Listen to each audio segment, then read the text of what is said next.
Char Relay, and Classic Movie.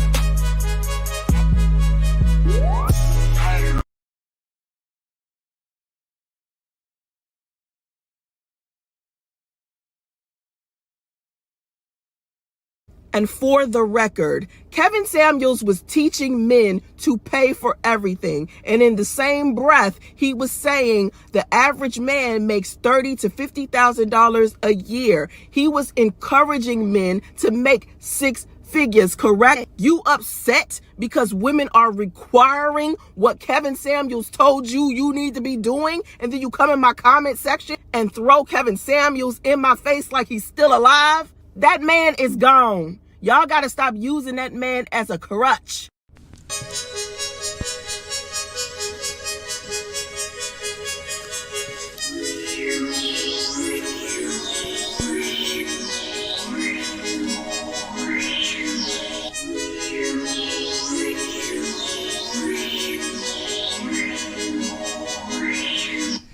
We know the truth of what you really wanna do.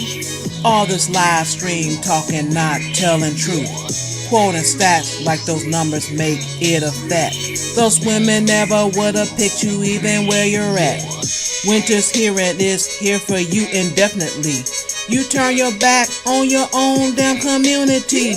We see your comments in the chat and it's hate speech. You mad at women cause they didn't pick you in their sheets. Name your doctor writing script cause the dosage off.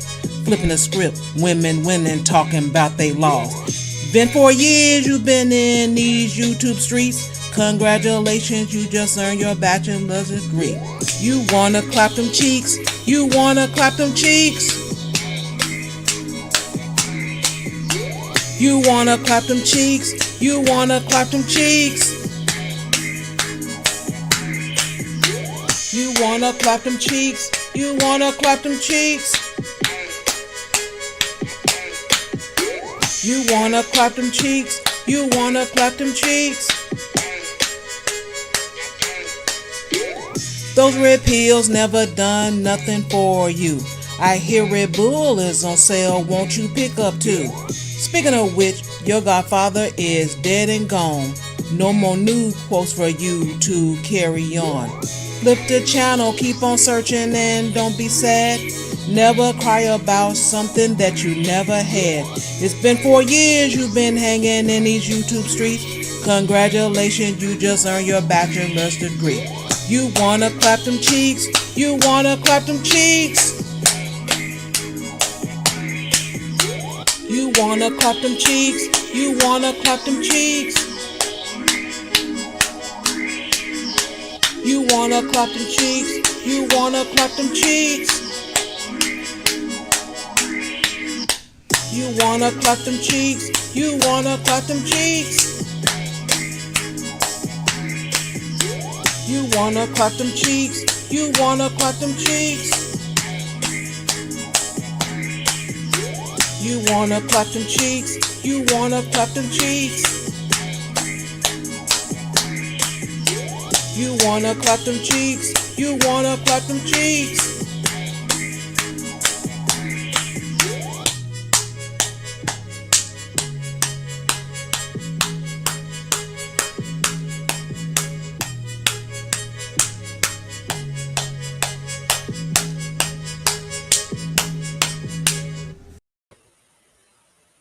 Greetings, greetings, greetings. What's happening? What's going on? How are you?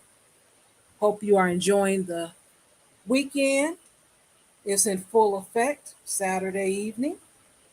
We got rain here in Chicago. A bit muggy, but We're making it happen. What can we do? We're making it happen. So we're going to start with a little clapping cheeks. That's how we do it. Greetings, Mr. Music. That's how we do it around here. We keep it real. So we're going to talk about them cheeks. So you can see on the screen here, not a whole lot to say. It says Florida man receiving um, crashes head on into FedEx truck, officials say. Tampa, Florida. Yeah, that's where it is. A Florida man got into a wreck with a FedEx truck after an intimate encounter gone wrong Thursday evening, according to officials. WPLG reported that a man and woman were found naked in an SUV after getting into a head on collision with the truck. Well, I got questions. I always have questions. And my question is, did he, finish? Oh, oh. Yeah, sound like he did. Yep, he did. Well, maybe it was worth it. I don't know. Who knows? All righty. Moving right along. Let's see what else we got. What else do we have? Let's see what we got here. We find something for you. Oh, let's start with a little fraud, if we will. And there's lots of that going on. You can't keep up with it. You just can't keep up. It's everywhere. So let's see here. We're going to talk about a little bank fraud. This gentleman is a bit angry, and I understand, and I would have been angry too. And what upsets me about when it comes down to fraud, why don't you explain it if you know what it is so that way the next person can be prepared and they can guard themselves? But, a lot of companies, they don't want to be responsible. They want to keep it on the low. Just, if you go ahead and do what a lot of politicians, it was human error, it was a mistake. We're going to look into it, just do the norm. So here's the story, and I'm sharing here. Okay, add it. Okay, why is it slow? Okay, there it is. All right, so here's the story, guys. Been a tough couple of years for one North Side man. First, the pandemic shut down his business. Then, when he most needed money, a thief went to a Citibank branch in the south suburbs and stole thousands from his bank account. And when the bank would not quickly replace the stolen money, he reached out to CBS 2. It's the piece of paper he's been waiting for. Got my money finally. $7,500. David, he's asking us not to use his last name, received the check from Citibank. It was an ordeal getting that money, his money, which was stolen from his Citibank account last month by someone pretending to be him. The person went to one Citibank, tried to extract money from my account, was refused. That was on May 12th. Person went to another Citibank, was refused. But the thief hit the jackpot on the third try at a Citibank branch in south suburban Calumet City, far from David's North Side home. They pushed $7,500 in cash across the counter to him, and he walked out the door. There it is in black and white, the $7,500 gone. I'd never been to Calumet City. What's odd, someone from the bank called him right after the first two failed attempts. They figured out it was fraud right away, but they couldn't figure it out a minute before when it was actually occurring. Now, you might think replacing that $7,500 would be simple, right? It was not. I tried everything, websites, I called Citibank headquarters, I called all these people, trying to find somebody, frankly, who cared. He went out to that branch in Calumet City and he filed a police report. This went on for weeks. If a guy robs a bank, walks in a bank, pulls a gun, give me the money. What does he get? $613 in loose bills, an exploding die pack, and a trip to Stateville. That's what he gets. That's a bank robbery. This guy walked out of the bank with $7,500. I call that a bank robbery. The theft came at a time when David's been out of work and needed his money. My business was destroyed by COVID. Destroyed. Frustrated, David turned to CBS2. We contacted Citibank. On Wednesday, a spokesperson emailed this message. Safeguarding our clients' accounts is very important to us, and we are pleased to have this matter resolved. Yeah, they always say that once the news get involved. And that is something that I've learned a long time ago. And I mean a long time ago, as much as maybe 25 years ago. If there's something that's going on and you really need some attention, hit up your local news. They will be glad to get the story. I promise you. And it might go viral. Not to say that you want it to, but I'm just saying, use the system. It's there for you. The money was returned to David's account, but Citibank gave us no explanation why it took so long. It's been 5 weeks now. We were with David when he got his $7,500, which he deposited in another bank. Citibank finally did something, and I'm very thankful to Channel 2 for helping me out, because I'd probably still be looking at a pile of bills that I can't pay, and right now I'll be able to go home and pay them. That's true. If he did not contact the news, they would not have helped him. And that's unfortunate. When you do all that you're supposed to do, you go through all the right channels, you talk to all the right people, no one's listening. As I said before, just go ahead. Just head right on to the local news. Oh, they got a spot for you. They'll be right there for you. Like, really? Tell us more. We want to hear about it. We want to help you. And so far, it has not failed. It has helped every time. Now, in this case, when it comes down to politics, not all the time does it work. And we're going to hear that story next. What can you do when your alderman doesn't pay you any attention and you go to the news? You just try to step on the necks. That's all I can say with that one. Do what you can. Here you go. It keeps happening. Drivers getting into crashes at an intersection near downtown Chicago. We told you months ago how one business owner documented many of them to highlight the need for an immediate fix. CBS 2's Stephen Graves tells us that has not been put in place, and he returned today to ask why.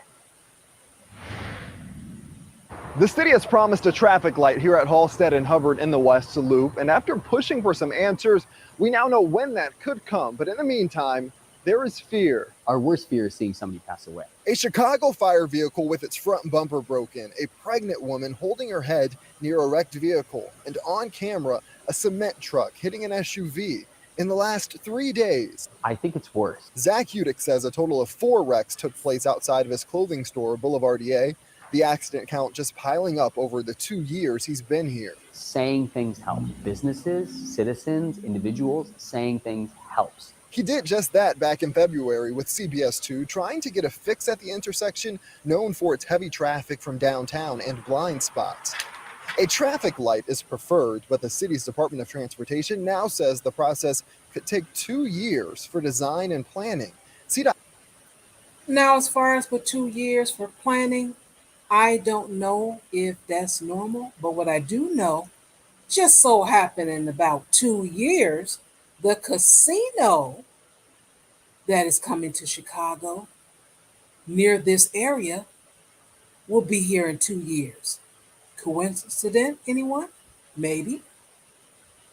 CDOT claims to be collecting data right now, as Udick says improvements cannot wait. Signage, pedestrian flashing lights, pylons. Those are some immediate ideas from him, and since Alderman Walter Burnett's office didn't respond months ago, we stopped by the office. He told us off camera CDOT told him signs won't work here, and it's a matter of just waiting for the light to come. That's your alderman. Your alderman that is collecting a good anywhere from 75,000 to 115,000 a year, starting off. He's been in office since was it 95? Yeah, I think since 95. So for some reason, he's able to get away with it, with not returning calls, talking off camera like he's afraid, like he's under some type of protective custody or something. I mean, what's going on? Clearly, you are in office. You're supposed to help people, right?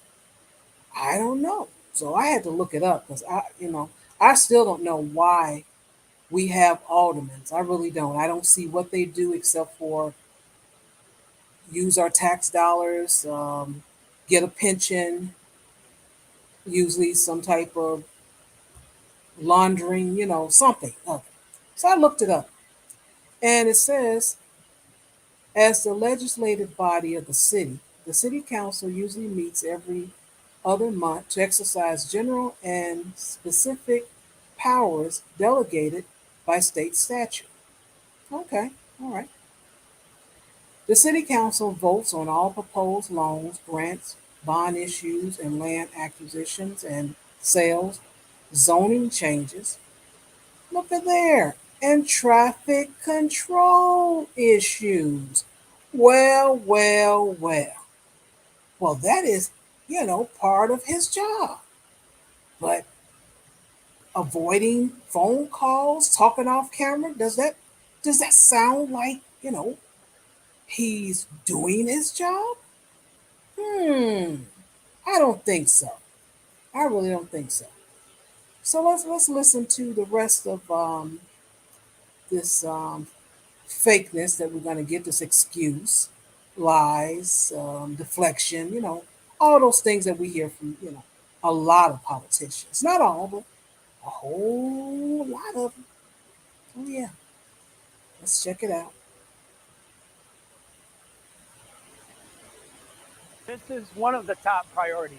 While city leadership seems to be standing by, John Bosco with Neighbors of River West says his group is stepping up, continuously advocating for change.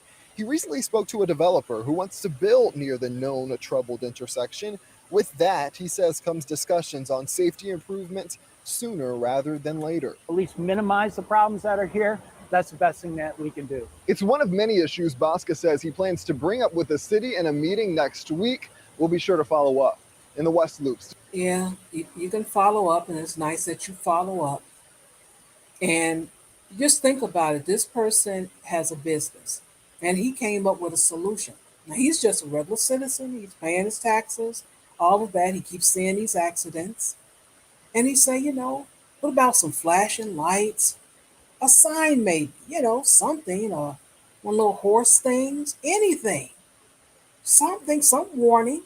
But no, can't do that. He says, just wait. Oh, well, just wait. Let's just wait and see. Yeah, that's it. Just wait and see.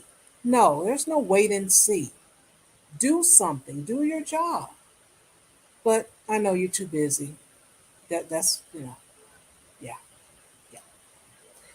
Greeting Art New Style TV. How you doing? What's going on? What's happening with you? Also, I wanted to play a game, and I want to see if you guys would like the game. If you like the game, we will incorporate it in a new show. I'll say that. So let's just see how it goes here. Now, this game is called Top, Bottom, and Middle. Now, of course, this should be top, middle, and bottom, but only because I'm different. Gotta, mix it up a little bit. Nothing wrong with that, right? So what I'm going to do, I'm going to show you some beautiful, lovely people. They just happen to have committed a crime. I'm just saying. And I want to see if you're able to kind of figure out which one is which. That's not hard, is it?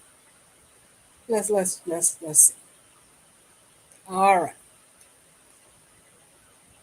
All right, so we have the aging guy at the top here. And we have the guy in the middle. Oh, he looks a little bit, if you look in the eyes, it remind you of LAR. Don't tell him that, though. But he do, if you look a little bit. And then you got the guy at the bottom. He looks like he's a little constipated. And these are our three contestants. So I am going to name the crime, and I want you to tell me which one you think did the crime. That's not hard, right? All right. So we have firearm unlawful use, we have robbery, and the third is no contact order with assault. So with the poll here, you pick who you think did what. Let me look at my poll. So I created earlier. I got to look at it again. Okay, so I got top, bottom, and middle. So I'm only supposed to give you one. That's what I'm supposed to give you. My bad. Okay, so let's start off with firearm unlawful use. So put your votes in. Let me know who you think did it. Top, bottom, or middle. Firearm unlawful use. Okay, I see one vote. Waiting for another one. Yeah, nothing. Is it coming? Anybody? Somebody? Okay, I see three votes now. Okay. All right. I'm willing to wait for a couple more. Nothing, nothing. All right. Well, I'm going to stop here. How about that? Okay, so unlawful use of a firearm was the top guy. Very good, everyone. Very good. Thank you for playing. Top, bottom, and middle. All right, so we're going to move on to the next one. And let's see. So the next one we got is robbery. Mm. What do you think about that? Let me put that top, bottom, middle. Wish I could have had this already ready. They don't do it that way. You have to literally put it in. And this thing won't eat. Oh, you won? Okay, cool. It's giving me a hard time. What the heck? Okay. What the? You know what? I'm getting angry now. It's not even allowing me to change the yes and the no. I don't want yes and no for my poll. I want to put in what I put before. All right, so forget it. Okay, just forget it. You just type it in. How about that? All right, robbery. Who is the robber? Is it top, bottom, or middle? Robbery. Robbery. Anyone? You say your vote disappeared? Which one did? Hey, it's acting strange. It wouldn't even allow me to change my choices. It had yes and no. That was it. It wouldn't allow me to do anything. I don't appreciate it, but that's what it did. All right. So we got a middle, we got a bottom. Okay. This is robbery. Robbery. Okay, Hobby Money said robbery is the middle dude. That's what you say. All right, so we got two bottoms, three, one middle. Okay, so going once, going twice. Robbery, anyone? So the person who said robbery for the middle guy, you're right. Very good, very good. So there's only one left, and that's the guy at the bottom. And he's the no contact order with assault. Very good. All right. Hope you had fun with that one. I hope maybe a better way to do this, or maybe I'll just have you guys to type it in. But the purpose, I would like to have the game, and as the channel grows and get, some extra funds outside of maintaining StreamYard's bill and internet bill, we can start giving some things away. Okay? All right. Okay, so let me close that out. Next thing we're going to bring up is, let's see. Oh, we got to you know what we have to do? Let's go ahead and follow up with our McKaren. Oh, yeah. Remember McKaren from last week, people? McKaren ain't right. But McKaren has been caught. You know, she was on the run. But where can a young, pregnant, twerking McDonald person go? They can't go far, right? Well, we got her. And here is the follow up to the McKaren story. All right. Sheriff Grady Judd sheriff is known for going after suspects with a vengeance. Well, tonight the tables have turned. An attorney for the woman right there who was arrested after she tore up a Lakeland McDonald's is calling him out. Fox 13's Ken Suarez is live at the restaurant on Memorial Boulevard. That's where this whole thing began. So what's going on and what can you tell us? Well, let's start with a refresher course. A week ago tonight, I stood right here and told you how the lady basically created all kinds of havoc at the McDonald's right back there when they messed up her order. Bottom line is that the sheriff, in no uncertain terms, called her out and pointed the finger directly at her. Now her attorney is pointing it right back at him. The surveillance video from McDonald's went viral. The world watched as Tiana Jones flung bottles off the counter, smashed through piles of cups, then twerked her way out the door. They also heard Sheriff Grady Judd size it all up. I don't know what was wrong with her that night. I don't know if she was like 2 fries short of a Happy Meal, or maybe it was she was short of the Happy Meal completely. But she created a McMess, and she acted like a McNut. Jones, her mom, attorney, and supporters just spoke out in front of the Polk County Courthouse in Bartow. They should have went into more detail about the story and investigated the story before they let out any footage or any videos to the public. What are you talking about, lady? You ran. Your sister tried to stop you. You kept pushing her away. You ran off. The video was right there. What? How we gonna get any more information? It was right there on the camera. We saw what happened. You know? Would you try to give a better Mac story? Because that one is not Mac flying. Jones' attorney defended what she did by saying the young woman suffers from depression and is bipolar. He says Judd's characterization of her could have far-reaching consequences. His unprofessional and dangerous comments stand to taint any potential jury pool that Ms. Tiani could potentially have in this case. Judge accuses McKaren. He tried. That's all I'm gonna say with him. He tried. He just graduated day before yesterday, so he's doing this pro bono. So you got to forgive him because for that argument, it sucked. Not everyone, even though this went viral, have seen this. You're going to be able to find 12 jurors if you needed them. So come again, sir. Come again. But you tried. Okay? You tried. You got to try again, though. Climate of being a publicity hound. He's got an opportunity to get a lot of free publicity. McClyman says the same about him. Someone who is looking for an opportunity to make headlines, looking for an opportunity to go viral, looking for an opportunity to keep his name relevant. Dr. Clayton Coward agrees. Grady wants to be a Mac movie star. He spends too much Mac time in the camera. Grady's statements about mental illness was Mac childish. All right. Okay. I can't take this.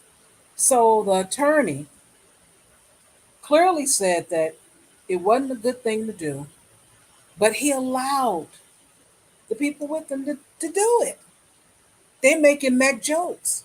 You just said that was harmful and childish, but you're doing the same thing. And when the guy, in the language the guy used, what the attorney said, he didn't use the word clout, did he? He used, I forgot what word he used. but he might as well have because he's in those YouTube streets. I'm telling you, I heard them key terms. That's not attorney talk unless he, was practicing or, reading while he was incarcerated or something or in the library. I don't know where he got his law degree from, but which you never. This is not going to work. You cannot talk about someone being unprofessional and you turn around and do the same thing for the audience. Stop it. Where do they get these adults from? Judge's reaction? But would you change anything you said back in that original press conference? McNo. So essentially, this comes down to a war of words back and forth, back and forth. I asked the attorney for Ms. Jones, are you going to sue the sheriff? He said no. All I want to do is get my message out there loud and clear, and that's something that Grady does all the time. Back to you. Okay, so it's just the young lady embarrassed. The family is embarrassed, and they just want to say something. As they said, they're not suing or anything. They just want to get their Mac story out. Well, okay, get your Mac story out if you want to, but we Mac sing what we sing with our eyes. There's nothing we can do. We cannot unsee that lady. Just stop it. I don't know what's wrong with them. I don't know. It might be something with the fries. I don't know. All right, so next story up is a follow up from last week as well. We had, what's the lady name? Let me pull it up here. Kim Fox's husband had called in to 911 saying his wife was, putting hands on him. And she said, no, he's just saying that because he's trying to, embarrass me pretty much. And I'm like, no, men, they don't literally do that a lot. And I'm pretty sure he can handle himself physically. So, no, lady. I don't think that was it. So let's see if we can listen to the 911 call. It is short. Um, and I think they did try to suppress it. But let's listen to the tone of the husband and make our decisions from there, which, I already made mine. Let's see. Uh-oh. Kim Fox through a Freedom of Information Act.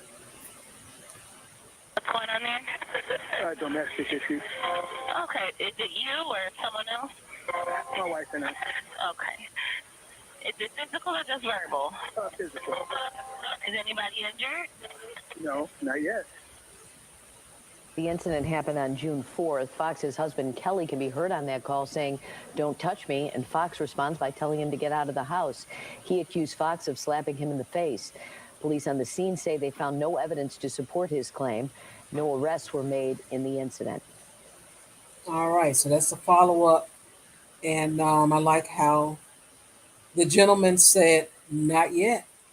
Because what he was trying to say is, look, lady, I know you're my wife and all, but you're not going to be banging upside my head. Now, I done told you, leave me alone. I done apologize for what I did, and you won't leave me alone. You won't let me out the house. Or, no, he wanted to go back to the room and play his game and just relax. But she wouldn't allow that. She was blocking him, according to the story, in the bathroom. And like I said before, I see it. I can see it now. Oh no, you ain't going nowhere. Now you gonna talk. No, you gonna talk. Because a lot of times that is kind of what we do when we're angry. Sometimes. Not all the time, but sometimes. Yeah. All right. And then my last story for the evening. Greetings, chaos. I have a story that made me very angry because it was fraud. And, I just have this thing about fraud. And then those who are responsible or supposed to be responsible for other people's lives and then they do things to harm them. Yeah, I'll just play the video and I'll say a few things in commentary afterwards. And that's what we'll do here.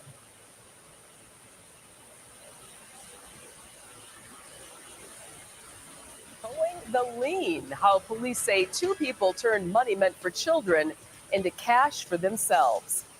And that is our big story tonight at 10. Fraud scheme foiled. Investigators say a Milwaukee County employee and a tow truck driver stole tens of thousands of dollars over a 2-year period. This scheme included forgeries, money laundering, and more, and it's all tied to vehicle liens. Sam Kramer live outside the courthouse for us tonight. And Sam, take us through how this scam worked. Yeah, hi there, Ted. Well, it's complex, to be first and frank. Investigators say a two-part scheme allowed 37-year-old Michael Morgan and 47-year-old Deneen Pope to both benefit from this illegally. Pope was a child support services employee. She would create fake satisfaction of lien release forms. Morgan would pay her for that, then take the vehicle and turn it into cash, money that should have been in the hands of families receiving child support. At this scrapyard on Milwaukee's north side, metal quickly turned into cash for tow truck owner Michael Morgan. But investigators say every penny he made didn't belong to him. A 16-page criminal complaint filed Wednesday details how prosecutors believe Morgan, with the help of Deneen Pope, embezzled money from hundreds of Milwaukee families owed child support. From September 2019 to September of 2021, investigators say the pair met here under the bridge near the courthouse on 9th Street for an exchange. Morgan would text Pope the VIN number, make and model, and lien holder's name for a certain vehicle. He'd pay Pope between $25 and $50 to then forge a lien release form for the vehicle. Pope was a Milwaukee County Child Support Services employee responsible for processing lien release payments. In return, Morgan would get the vehicle lien-free to sell, junk, or salvage. The complaint says police believe Pope made at least $15,000 and estimates Morgan made between $37,000 and $43,000. Pope told investigators she knew what she did was wrong, but did so to supplement her paychecks, which she claimed were not enough. Okay, so her $19 an hour job with benefits, all the holidays off, all of them, was not enough in Milwaukee. So the word supplement, she had the nerve to use the word supplement, because you don't commit crime to supplement anything. But she says, I was supplementing my income because I didn't make enough. So let me tell you something. When it comes down to state, city, state jobs, you don't just put application in and wait for someone to call you and get interviewed. It doesn't go that way. You have to know somebody. That's how it goes. You have to know someone. It's always been like that.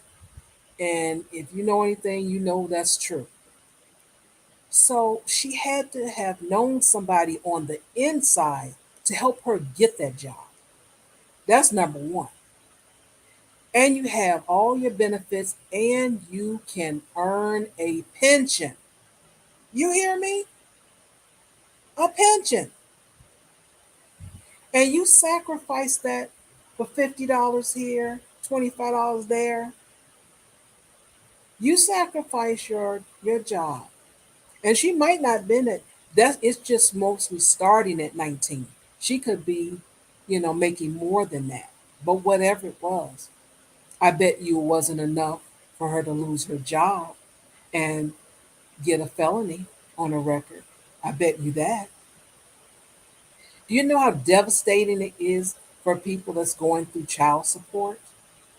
You know, whether they chose not to pay, couldn't pay, didn't know anything about it, and you're going to get their cars stolen, because that's what you did. You stole these people's car, whether it's the husband or the man or the woman, steal their car.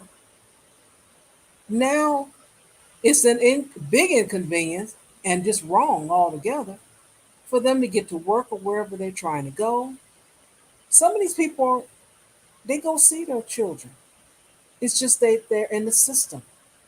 And the system is just set up that way when it comes down to when you get support. Because, hey, let's just say children are expensive, you know, especially when it comes down to the medical. So just getting even medical services for your child, that father, he has to pay.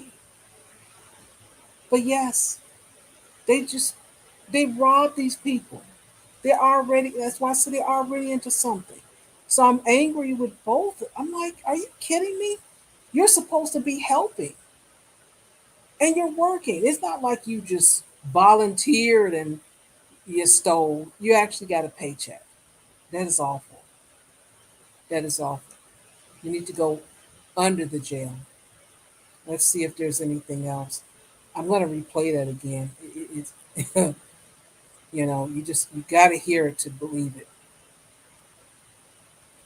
$15,000 and estimates Morgan made between $37,000 and $43,000. Pope told investigators she knew what she did was wrong, but did so to supplement her paychecks, which she claimed were not enough. She faces one charge of misconduct in public office, while Morgan, who's in jail, faces 6 charges, including racketeering, embezzlement, and bribing a public official. Now, Morgan will return here to the courthouse on June 6th for a preliminary hearing. Pope, who is not in custody, will make her initial appearance on June 15th. Yeah, whatever. And keep her when she shows up. How about that? That is terrible. That is a darn shame. But there is so much of that going on when it comes down to fraud. And you have to be careful. I mean, you do the right thing and still can be a victim. That's what makes you pissed off. That's what makes people so angry. Because they follow the rules, they do what they're told to do. I really don't have much more. I just can agree with you, Emmanuel. Yeah, dirt bags. That's about it. Yeah, that sums it up. Yeah. Oh, but thank you so much, everyone, for tuning in this evening. I appreciate it. Hope you enjoyed the show. Next week we will not have a article reaction, but we will have the Friday show, and hopefully we'll have a great time. And I think we do. I think we do. So I hope that you guys show up for that one. And until we meet again, stay cool, stay safe, and peace.